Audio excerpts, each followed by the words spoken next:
नमस्कार, स्वागत आप करें न्यूज 24 पर। मैं हूं प्रिंस लांबा। हरियाणा प्रदेश में लगातार तीसरी बार चुनावी हार मिलने के बाद कांग्रेस में सब कुछ ठीक नहीं चल रहा है। जहां एक तरफ कांग्रेस आपसी गुटबाजी के चलते, धड़ेबाजी के चलते और हरियाणा के बड़े कांग्रेसी नेताओं के बीच विवाद के चलते गर्त में जाती जा रही है, तो वहीं कांग्रेस अब भाजपा का पैटर्न अपनाने पर भी मजबूर हो चुकी है। यानी कि जिस तरीके से लगातार बीजेपी के ऊपर जाट वर्सेज नॉन जाट की राजनीति करने के आरोप लगाए जाते रहे हैं, बीजेपी के द्वारा इस तरीके की राजनीति करने की बातें कही जाती रही है, तो अब कांग्रेस भी ठीक इसी पैटर्न पर राजनीति करने को हरियाणा प्रदेश में मजबूर हो चुकी है। क्योंकि कांग्रेस चुनावी हार मिली वो अलग मुद्दा है, लेकिन उसके बाद नेता विपक्ष भी नहीं चुन पाई है। इतिहास में, राजनीतिक इतिहास में ऐसा पहली बार हुआ है कि कोई राजनीतिक दल चुनावी परिणाम आने के इतने दिन बाद भी अपना नेता प्रतिपक्ष नहीं चुन पाई, विधायक दल का नेता ना चुन पाई हो, और साथ ही विधानसभा सत्र भी बिना नेता प्रतिपक्ष के निकाल दिया हो। लेकिन इस बार हरियाणा कांग्रेस के अंदर, हरियाणा प्रदेश के अंदर ऐसा देखने को मिल रहा है। पिछले लंबे समय से, जब से चुनावी परिणाम सामने आए हैं, तभी से कांग्रेस के अंदर नेता प्रतिपक्ष पद को लेकर जुतम पजैर चल रही है। लगातार हुड्डा और शैलजा के बीच तनी हुई है, तनातनी चल रही है, और दोनों नेता झुकने का नाम नहीं ले रहे हैं। शैलजा गुट की तरफ से हुड्डा गुट पर कई आरोप लगाए गए, तो वहीं हुड्डा गुट की तरफ से वापिस शैलजा गुट पर भी कई तरीके के आरोप मंड दिए गए, और इसी तरीके के वाद विवाद के चलते ही कांग्रेस अब तक नेता प्रतिपक्ष नहीं चुन पाई, और बिना नेता प्रतिपक्ष के ही सदन के अंदर कार्रवाई में शामिल होना पड़ रहा है, मजबूर होना पड़ रहा है। लेकिन आपको बता दें कि अब हरियाणा कांग्रेस के अंदर कांग्रेस हाईकमान बड़े फेरबदल के मूड में है, बड़ा सियासी परिवर्तन करने का मन बना चुका है। यानी कि जो बड़े पद हैं, जो बड़ी जिम्मेवारियां पूरे प्रदेश की है कांग्रेस की, उन पर नए चेहरों को काबिज करने का, नए चेहरों को स्थापित करने का मन बना चुका है, ताकि नए चेहरों को मौका देकर पार्टी को आगे बढ़ाया जा सके, इस सियासी गर्त से निकाला जा सके जिसमें कांग्रेस दिनों दिन डूबती जा रही है, जिसमें कांग्रेस की लुटिया बैठती जा रही है। आपको बता दें कि हरियाणा के अंदर अब कांग्रेस हाईकमान ने मन बना लिया है कि नेता प्रतिपक्ष भी नया चेहरा होगा, और हरियाणा प्रदेश अध्यक्ष भी किसी नए चेहरे को बनाया जाएगा। वैसे आपको बता दें कि फिलहाल तक ये दोनों पद हुड्डा खेमे के पास थे।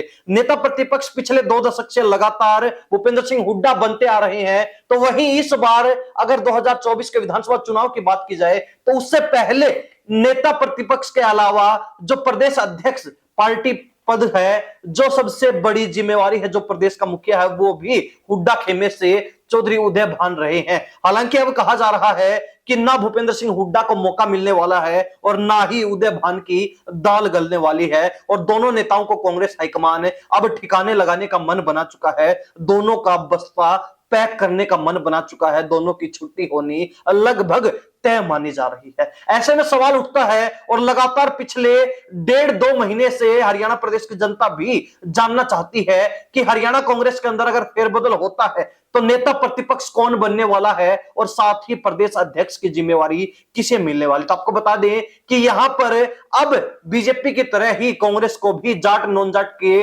फैक्टर स्थापित करने पर मजबूर होना पड़ रहा है। जहां नेता प्रतिपक्ष पद इस बार नॉन जाट चेहरे के पास होगा, तो वही प्रदेश अध्यक्ष की कमान जो है जाट चेहरा अब संभालने वाला है। पहले ठीक इससे विपरीत चलता आ रहा था, नेता प्रतिपक्ष जाट नेता बन रहा था, तो वही जो प्रदेश अध्यक्ष की कमान है वो नॉन जाट चेहरों के पास रही है। ऐसे में अब कांग्रेस हाईकमान दोनों पदों को आपस में रिप्लेस कर रहा है, बदल रहा है। तो इस बार आपको बता दें कि हरियाणा के अंदर नेता प्रतिपक्ष पद में जो देरी चल रही है, उसका यह भी कारण है कि कांग्रेस को भाजपा की तर्ज पर ही जाट वर्सेज नॉन जाट की राजनीतिक जो फैक्टर हैं, जो समीकरण है, उनको साधने पर मजबूर होना पड़ रहा है, और उसी के तहत काम करने के लिए भी बाध्य होना पड़ रहा है। तो ऐसे में भूपेंद्र सिंह हुड्डा, जिनको लेकर यह कहा जा रहा है कि हरियाणा के अंदर जो कांग्रेस के 37 विधायक जीते हैं, उनमें से 30 से ज्यादा विधायक ऐसे हैं जो हुड्डा खेमे से संबंध रखते हैं या फिर हुड्डा के करीबी हैं, हुड्डा समर्थक हैं। यह बात लगातार कही जाती है। तो ऐसे में कांग्रेस हाईकमान ने काफी विचार विमर्श के बाद यह रणनीति बनाई है कि नेता प्रतिपक्ष पद पर अगर हुड्डा खेमे से बाहर का नेता कोई बनाया जाता है तो उसको हुड्डा खेमा किसी भी सूरत में एक्सेप्ट नहीं करेगा, स्वीकार नहीं करेगा, जिसके चलते कांग्रेस हाईकमान नेता प्रतिपक्ष पद हुड्डा खेमे को सौंपने जा रहा है। यानी कि भूपेंद्र सिंह हुड्डा नेता प्रतिपक्ष नहीं बनेंगे, लेकिन उनके स्थान पर माना जा रहा है कि यहां पर जो है अशोक अरोड़ा या फिर गीता भुक्कल में से किसी एक नेता को यह कमान मिल सकती है, जिम्मेवारी मिल सकती है। बात की जाए प्रदेश अध्यक्ष पद की, चौधरी उदय भान जो कि नॉन जाट चेहरे प्रदेश अध्यक्ष की कमान संभाले हुए थे, हरियाणा कांग्रेस का मुखिया बने हुए थे, उनको हटाकर अब कांग्रेस हाईकमान यहां पर कुमारी शैलजा के गुट से, शैलजा खेमे से किसी नेता को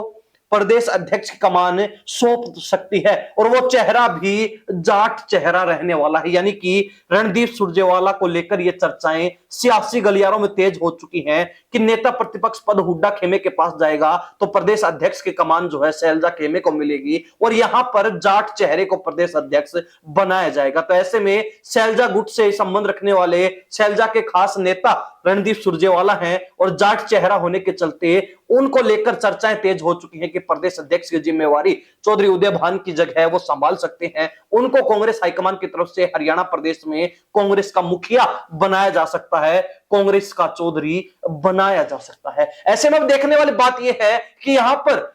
कांग्रेस ने अपनी रणनीति में परिवर्तन किया, वो अलग है, लेकिन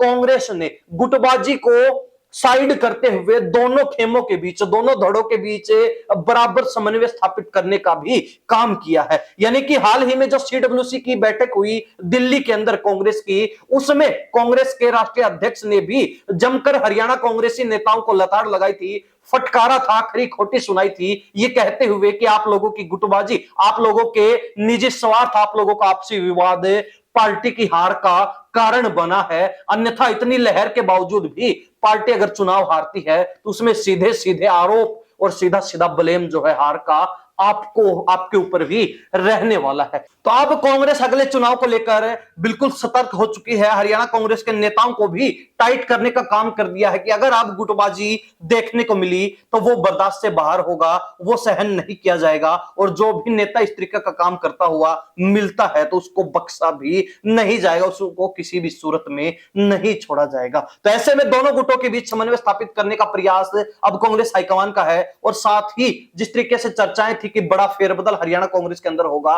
उस फेरबदल को भी करने में कांग्रेस हाईकमान शांतिपूर्वक कामयाब रहेगा। देखने वाली बात रहेगी कि कांग्रेस हाईकमान वास्तव में ही यह बड़ा फेरबदल कर पाता है क्या, वास्तव में ही कांग्रेस को अब भाजपा की तरह ही अपनी रणनीति में बदलाव करना पड़ेगा, और अगर वो बदलाव होता भी है तो कितना सही और सार्थक साबित होगा, यह देखने वाली बात रहेगी। लेकिन हरियाणा प्रदेश की जनता इस बारे में क्या सोचती है, अपनी राय कमेंट के माध्यम से जरूर लिख दीजिए। इन्हीं सब बातों के साथ मैं प्रिंस लांबा, हरियाणा न्यूज 24। नमस्कार, जय हिंद।